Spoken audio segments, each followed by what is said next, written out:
शिरसाट हे बाहेर पडतायत। उद्या माझा मुलगा निविदा प्रक्रियेमधून बाहेर पडेल असं संजय शिरसाट यांनी सांगितलंय। तर गेल्या 10 दिवसांपासूनचं हे प्रकरण आपण बघतोय। आरोप करणाऱ्यांनी हॉटेल विकत घेऊन फायदा करून घ्यावा असंही आता शिरसाट यांनी म्हटलंय। 7 वेळा लिलावाची नोटीस काढली, त्यावेळेला कुणीही पुढे आलं नव्हतं। काही लोकांनी मूर्खासारखी वक्तव्य केली असंही शिरसाट म्हणतात। 68 कोटींना संजय शिरसाट हे हॉटेल घेणार होते। 110 कोटी किंमत आहे त्या हॉटेलची। मी 67 कोटीला घेतली, म्हणजे किती मोठा भ्रष्टाचार केला। आज माझ्या मुलांना आणि त्याच्या साथी पार्टनरला सांगतोय विड्रॉ व्हा त्याच्यातून। आणि हे जे नाकानी बोलत होते ना, पुन्हा टेंडर येत आहे, तुम्ही भरा। 110चा आहे ना, 100ला भरा। 10 कोटीचा फायदा होईल तुमचा, 90ला भरा। 20 कोटीचा फायदा होईल। दम असेल तुम्ही ते टेंडर भरा आणि घ्या, मी तुमचं स्वागत करेल। तुम्हाला मी एक आव्हान देतो। आता 110 कोटी किंमत आहे त्या हॉटेलची। मी 67 कोटीला घेतली, म्हणजे किती मोठा भ्रष्टाचार केला। आज आणि याच विषयी बोलत आमचे प्रतिनिधी वेदांत नेब आपल्या सोबत आहेत आणि वेदांत यांच्या सोबत विधान परिषदेचे विरोधी पक्षनेते अंबादास दानवे सुद्धा आहेत। वेदांत, खरं तर अंबादास दानवे यांनी हा मुद्दा उपस्थित केलेला होता आणि या हॉटेलची जी निविदा प्रक्रिया होती किंवा लिलाव होता ते संजय शिरसाट यांना फायदा होण्याच्या हेतूनं केलं असा त्यांचा आरोप होता।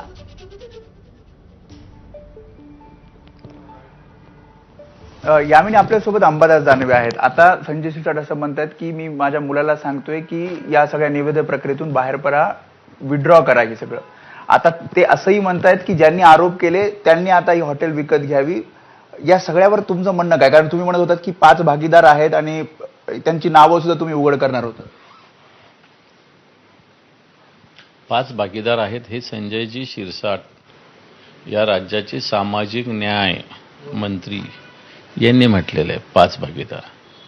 आणि माझं त्यांना आव्हान आहे की हे 5 भागीदार कोण आहेत, कारण ते असं बोललेले माझ्याकडे रेकॉर्ड आहे की हे 5 भागीदार मिळून पैसे कुठून आणणार। तर त्यांनी सांगितलं की 5 भागीदार मिळून 3-3, 4-4 कोटी आम्ही एकत्र बनवू, 15-20 कोटी आम्ही तसे जमा करू आणि बाकीचं कर्ज बँक आम्हाला देईल, अशा पद्धतीनं त्यांनी वक्तव्य केलेलं आहे। तुम्ही खोडा घालत होतात, मराठी एक मुलगा जर उद्योजक बनायचं स्वप्न बघत असेल तर तुम्ही खोडा घालतात आणि एक प्रकारे जे दलाली करतात त्यांनी आता हॉटेल विकत घ्यावी असं ते म्हणतात। मला असं वाटतं मराठी माणसांनी निश्चित एक हॉटेलने 10 हॉटेल घ्यावे, त्याचा आम्हाला निश्चित अभिमान राहावा। पण नियम कायद्याचं पालनसुद्धा मराठी माणसानं करावं, हे सुद्धा तितकंच महत्त्वाचं आहे। ज्यावेळेस स्वतःवर येतं त्यावेळेस मराठी आठवतो तुम्हाला, आणि मग ज्यावेळेस दुसऱ्यांचं होतं त्यावेळेस मराठी नाही आठवत, कारण ते हॉटेलसुद्धा एका मराठी माणसाकडेच आहे माझ्या माहितीप्रमाणे। पण ते तुम्ही घ्यावं त्याच्याविषयी माझं ऑब्जेक्शन आहे। माझं ऑब्जेक्शन प्रोसेसवर आहे, कारण ही प्रोसेस करत असताना तुमची कंपनी कोणती आहे, कोण 5 पार्टनर आहे त्याच्यात। मग टेंडर करताना महसूल विभागानं मागच्या 3 वर्षाचं तुमचं ITR तपासलं का? तुम्हाला सॉलन्सी असली पाहिजे, घेतली पाहिजे या व्यवहारासाठी। मागच्या टेंडरमध्ये होतं या हॉटेलचं नियंत्रण 40 कोटी रुपयाचं, ते असलं पाहिजे। मागच्या 2 वर्षाचं फायनान्शियल टर्नओव्हर किमान 45 कोटीच्या वर असलं पाहिजे। असं असलं तर टेंडर घेतात, हे तुमच्याकडे हे काहीच नाही ना। आता ते विड्रॉ होतात, आता तरी तुम्ही नावं सांगा, तुमच्याकडे आहेत ती नावं 5। त्यांनी सांगावं, माहीत नाही तर सांगावं, नंतर मी तुम्हाला पेपर्स देतो। माझ्याकडे पेपर्स तयार कोण आहेत, त्यांचेच संबंधित आहेत, त्यांचे नातलग आहेत। ते म्हणतात की ते आणि त्याचे मित्र, म्हणजे सिद्धांत शिरसाट आणि त्यांचे मित्र। हे पहा, माझ्याकडं ते पेपर्स आहे, पण माझ्या तोंडून नका होऊ देऊ, त्यांच्या तोंडून होऊ द्या की 5 कोण त्याचे मित्र आहेत। त्याचे 5 कोणते मित्र आहेत सिद्धांतचे मला जरा कळू द्या की ते 5 मित्र म्हणून हे काही पिक्चरला चालले का कुठं काय चालले। 5 मित्र मिळून हॉटेल घ्यायचं, तसं 5 मित्र मिळून पिक्चरला चालले किंवा कुठं चालले। हॉटेल आहे ते, ज्याचा व्हॅल्यू 150-200 कोटी रुपये आहे। ते तर म्हणतात की 7 वेळा नोटीस काढण्यात आली, निविदा प्रक्रिया पडत होती, पण कोणी येत नव्हतं समोर, आणि मी किंवा माझा मुलगा जेव्हा हे हॉटेल घ्यायचं ठरवलं तेव्हा हा खोडा घालण्यात आला। हे 7 वेळेस निविदा निघाल्या, 6 वेळेसच्या निविदाच्या अटी शर्ती आणि 7व्या वेळेसच्या अटी शर्ती बदललेल्या आहेत। ह्या कशासाठी बदलल्या हा माझा प्रश्न आहे। का बदलल्या माझा प्रश्न आहे। आत्ता खुल्या बाजारात जे कोणी असेल त्यांनी विकावं, 100-150 कोटी रुपये येतील त्याच्यात. आरोप करणाऱ्यांनी घ्यावं. आम्ही नाही एवढे श्रीमंत. आम्ही आमच्या 2 वेळेसच्या याच्यामध्ये आम्ही समाधानी आहोत. आम्हाला 22,000 स्क्वेअर फीटचं घर लागत नाही. मुंबईत 72व्या मजल्यावरचं आम्हाला घर लागत नाही. आणि वेदांत आणि विल्स हॉटेल तर आम्हाला मुळीच नको आहे. शेवटचा प्रश्न ते म्हणतात वैयक्तिक राजकारण केलं जातंय, कुटुंबावर टीका केली जाते.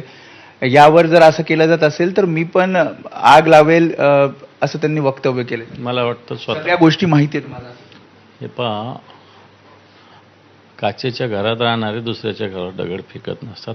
आग लावायच्या आधी आपल्या, आता जास्त बोलत नाही मी, आपल्या इथली आधी आग विझवावी.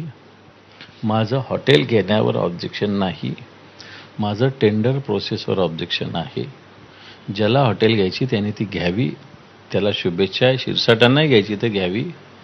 पण मला असं वाटतं जे स्वतःची गाडीसुद्धा स्वतः वापरतात ती गाडीसुद्धा स्वतःच्या नावावर घेऊ शकतात नाही तर हॉटेल कुठून घ्यावं लागलं ते, हा माझा प्रश्न आहे ना. स्वतःची गाडीसुद्धा मला वाटतं आमच्या तिथला एक कोण तालुका प्रमुख आहे त्याच्या नावावर ते वापरतात. आता म्हणतात चौकशी व्हावी. आता टेंडरमधनं ते विड्रॉ होतात. असं कसं विड्रॉ झाले म्हणजे माझा पर्सनल शिरसाटावर थोडी आरोप आहे, माझा या प्रोसेसवरच आरोप आहे. त्यामुळे ज्या अधिकाऱ्यानं हे काढलं असेल त्याला तर त्याच्यात मला धारेवर धरावं लागेल ना.